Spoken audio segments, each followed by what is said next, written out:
Vamos aqui então para a aula 16, que é a oferta de redução e equidade. Oferta de redução do valor da prestação, que vai ser feita pelo réu da demanda de resolução, porque o autor da demanda de resolução vai ser quem? O devedor da obrigação. E o réu desta demanda é o credor da obrigação. Então, este réu, que é o credor, ele pode propor ali uma alteração do contrato social, tornando a prestação, colocando ela mais no nível de igualdade. É um direito que o credor tem da prestação de fazer isso, que ele está estabelecido no artigo 479 do Código Civil, diz ali. A resolução poderá ser evitada oferecendo-se o réu a modificar equitativamente o réu, que é o credor da obrigação, as condições do contrato.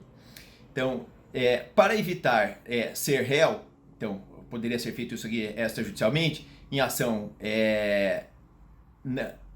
não de ação revisional, eu digo para você, não é na ação de revisão da obrigação, mas na ação de resolução.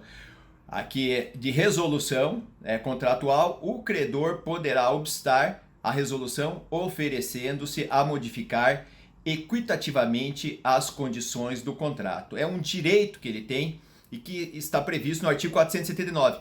Tanto é verdade que eu disse anteriormente que, para mim, antes de ser ajuizada a ação de resolução contratual por parte do devedor da obrigação, ele tem que notificar extrajudicialmente o credor, porque o credor tem esse direito de fazer uma proposta de redução. E caso ali o devedor da obrigação aceitasse, não precisaria da demanda judicial.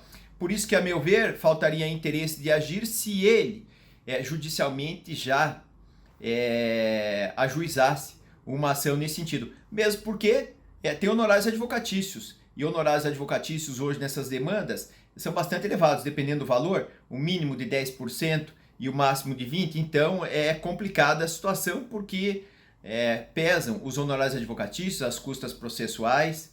Então eu vejo que faltaria, nesse momento, também conforme a legislação processual civil, a falta de interesse de agir se não fosse buscada antes a solução amigável. Mesmo porque essa busca da solução amigável se trata de uma obrigação de resultado, segundo o meu entendimento.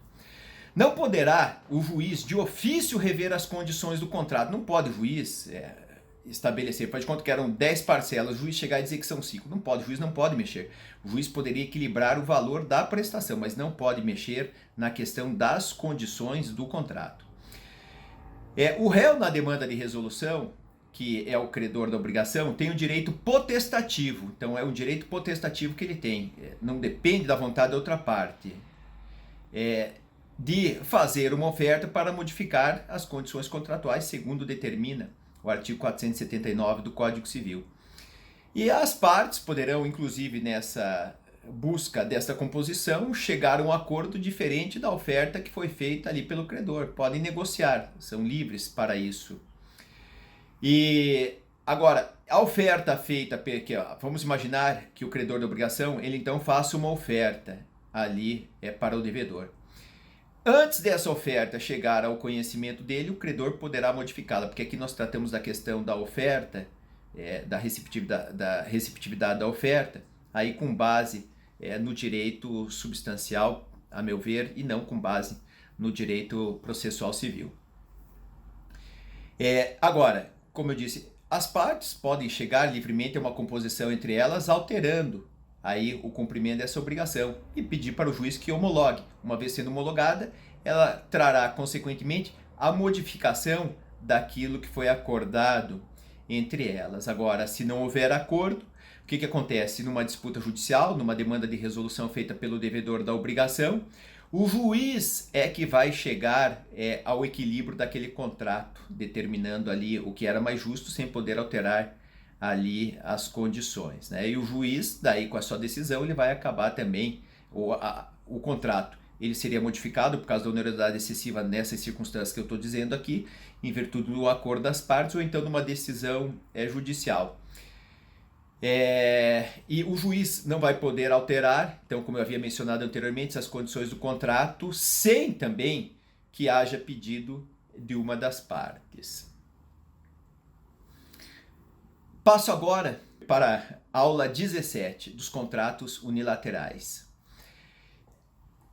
Diz o artigo 480 do Código Civil: se no contrato as obrigações couberem apenas a uma das partes, olha que interessante essa colocação, poderá ela pleitear que a sua prestação seja reduzida, ou alterando o modo de executá-la, a fim de evitar a onerosidade excessiva. Agora, o que acontece? O contrato aqui, importante saber, é o contrato unilateral, não é o contrato bilateral. Um exemplo, não cabe a aplicação, a meu ver, do artigo 480 para discussão em contrato de locação, porque o contrato de locação ele é bilateral. Aqui a obrigação ela é unilateral. Um exemplo, o beneficiário de uma doação com encargo. Então, aqui existe um encargo, aqui ele é unilateral, só cabe ao donatário que aceitou a prestação cumprir, aceitou a doação com determinado encargo para que cumpra aquele encargo. Por exemplo, recebe um terreno para construir uma escola, ele aceitou aquele encargo, aquela doação. Então, esse contrato é unilateral, o contrato de locação é um contrato bilateral, então a ele não se aplica esse artigo 480. Então, nesse tipo de contrato, como ele diz aqui, quando as obrigações couberem apenas uma das partes, poderá ela pleitear que a sua prestação seja reduzida ou alterá-la, o modo de executá-la, a fim de evitar a onerosidade excessiva, tá? Então, para esse tipo de situação que esse artigo ele é aplicado.